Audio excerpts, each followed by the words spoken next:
Yang saya hormatin pejuang politik Pak Obon, sudah menjadi wakil rakyat, terus berjuang di DPR, Pak Irfan dan dari perwakilan anggota DPR juga, dan dari perwakilan Partai Gerindra Kabupaten Bekasi. PPR, kalau kata Pak Prabowo, PPR ini macan ompong tapi tetap berjuang untuk Pak Prabowo.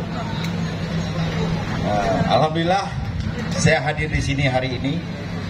Saya tidak banyak berbicara, banyak senior politik di sini, Pak Obon, kawan-kawan semua, bapak-bapak senior politik.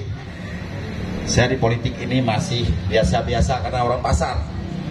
Alhamdulillah Pak Pera hari ini hadir di Kabupaten Bekasi. Pak Pera ini kita deklarasi pertama itu di Papua. Setelah ketemu sama Pak Obon ada di ruangan Pak Mujani waktu itu, saya langsung ke Papua. Di sana di Papua kita ada pelantikan Pak Pera dan APSI. Jadi yang ingin saya sampaikan di sini, kita ini adalah kepingin Pak Prabowo pedagang pasar memahami situasi kondisi negara. Jangan hanya kita memahami kondisi perdagangan, ekonomi dengan politik dagang dengan politik pemerintahan ini harus disatukan.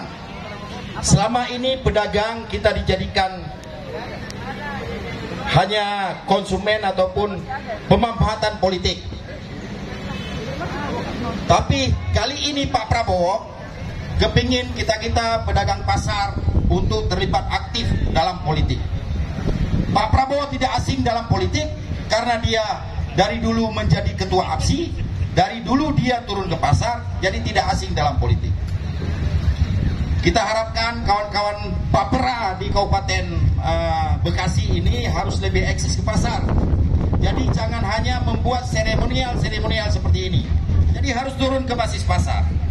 Kita di Pak Pera ini diperintahkan untuk menguasai di setiap sektor-sektor pedagang.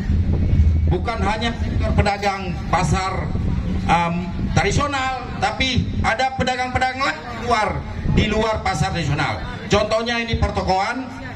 Gimana caranya kita merangkul pedagang, mengajak pedagang untuk memilih Pak Prabowo di 2024 nanti. Memilih partai kita, itu tugas kita. Kita tidak perlu banyak seremonial, tidak perlu banyak ide, tidak perlu banyak konsep. Yang harus kita perjuangkan di Pak Pera ini gimana